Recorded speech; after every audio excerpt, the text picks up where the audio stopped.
Mga sis, mga day,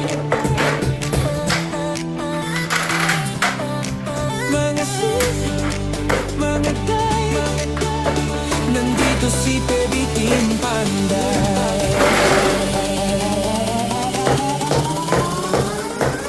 Kay Baby Team Panday, ang pabahay nakasalalay, may buhok na nakalugay, matang mapungay, minsan nakakatunaw. Pag nakadress ay grabe, puso namin napapawaw. Mga sis, mga day, si Eder, Baby Team Panday. Sa trabaho di pa patay-patay, mahalagang hanap buhay. Mga sis, mga day, si Baby Team Panday talagang idolo. Pag siyang gumawa at trumabaho, kahit minsan pagod, okay lang may smile sa dulo. Mabilis kumilos, di pa dalos-dalos, di pwedeng sukat ay kapos, kundi lagot kay pugong niyang boss. Palaban din sa kalokohan, pag hinamon agad susunggaban, alang-alang sa pamilya at mapasaya ang masa. Mga sis, mga day, si Eder, Baby Team Panday.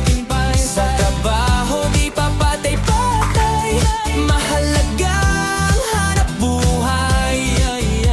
Salamat sa mga sponsor, natupad hiling sa Diyos at pabor.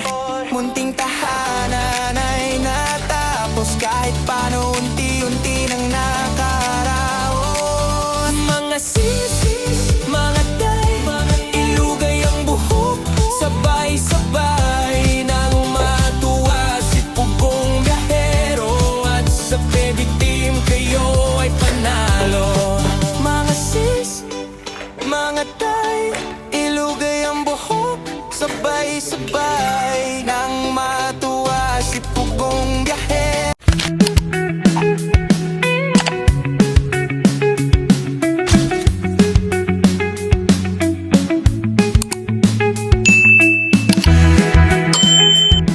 Good morning mga kababayan, may buntag sa inyong tanan. Happy birthday kay Sir Paul. Ayan, happy birthday at maraming salamat po sa lahat na nagkakilala tayo. So happy birthday to you. Mabuhay ka hanggat gusto mo. So ngayong umaga patuloy pa rin tayo. Patuloy pa rin kami sa pagtratrabaho. So dito sa Alex ay nagmamasilya. So gamit ng acrylicas. So ayan. Nung liyan na po, nung buwan, nung bugdo kayo, kung pag-ipagka ito gapon, no? Ayan. Yung taas mga babayan, kung sa mga bago ka lang dito mag-apply, ay medyo mahirap to, may kahirapan. So kailangan to ng magaan kamay. At huwag ulit-ulitin kasi pag inulit-ulit po ito, bumabaliktad po ito mga kababayan. Kailangan isang pahid o dalawang pahid. So, ayan o. So, dito ano na. Kasi ano to, bubukol. So,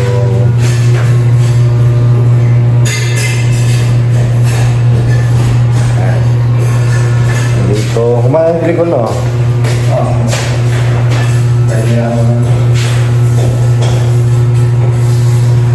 Kisame.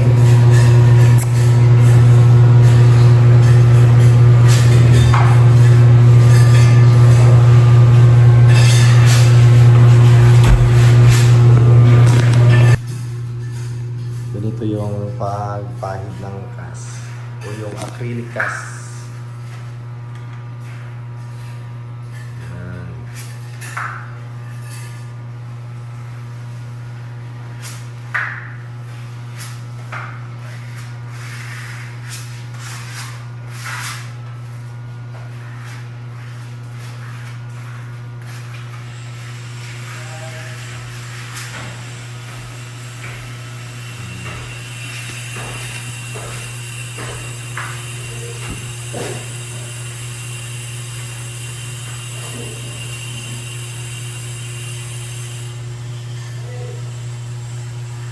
So, dito ako ngayon. Maglalagay ako ng CCR.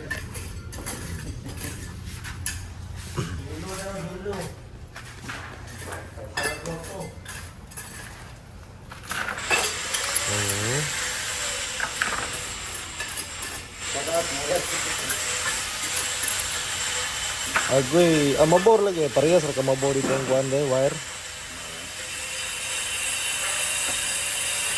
So, ito po yung binalbag ko kahapon. Ayan, at doon nabutas. So, dito. Lalagay pa rin tayo ng nitbag dito.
Masira. May dito na lang i-off. Dito, punta tayo dito sa kabila. Ayan.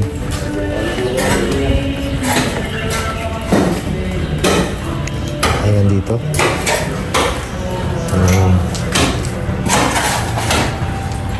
Binulan pa yun. Bisite.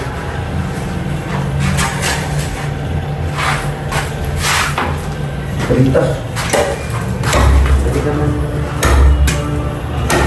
Red. Dan ini video yang aku kenal. Tinaw ka ng vlog itong buwan lang. Kung kaya tinawag color ba? Wala yung filter. Tidak ada bailik na berarti. Hindi na itong ba? Violet na.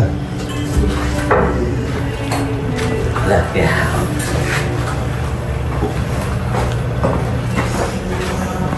Bayan, magandang gabi. So nilindo naman kami kanina. So mabuti at mahina lang. So ayan. So ito yung gamit kong demolition hammer. So ito po yung gamit na gamit po ito dito. Itong tools na ito. So yan po yung mga diskarte namin. So ito po yung pagdaanan ng number 2 na PVC pipe. So dito, ito yung mga daanan. So patungo doon sa pinaka mainline pipe. So ayan po mga babayan. So ito kailangan po itong tanggalin lahat para makapag-drop sa ating floor, CR floor. So ayan, kasi hindi pwede na magkalibin po yung dito at saka dito sa CR, kasi kapag nagkalibin po sila may tendency na papasok yung tubig dito. So mas mabuti talaga na nakadrop yung CR mga kababayan.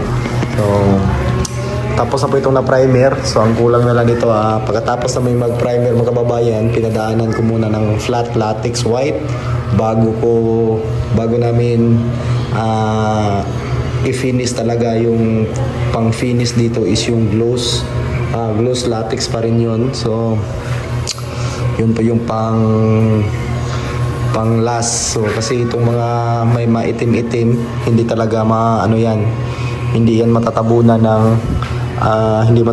yan ng gloss. Mas mabuting daanan muna ng flat latex para mawala, katulad nito mga babayan, itong mga ganito. So ayan yung pinagmasilyahan. So kapag dinretso yan na gloss ay hindi po ito matatabunan. So makikita po yan, mas mabuti talaga na padaanan muna ng flat latex. So dito, punta tayo dito sa isang kwarto. Mga babayan, ayan siya na po yung pipe namin. So iba yung ginagamit namin doon sa drainage ng doon sa lababo at saka dito sa drainage sa CR. So doon na yan nagka-connect sa pinaka main line. So ito, hindi ko natapos yung pagkakabit ng PPR pipe. Tawa na naubusan po ako ng plain elbow. So ito po yung gate valve na ito po yung gate valve na ilalagay dito. So ganito po yung maging itsura nito. So yan. So ito, kulang kasi yung elbow ko kanina, kaya na short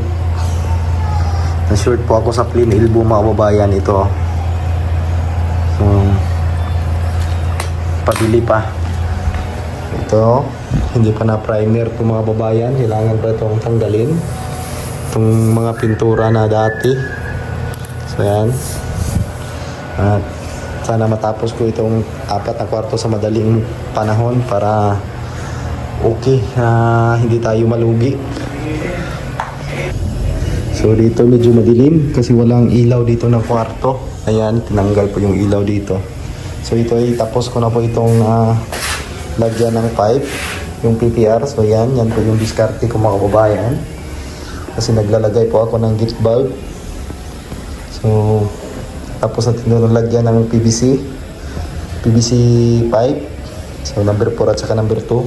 So ito po yung tusok na lang po ito dito, kasi yung faucet nila ay diretso na lang dito yung faucet at saka hulog doon sa kitchen sink.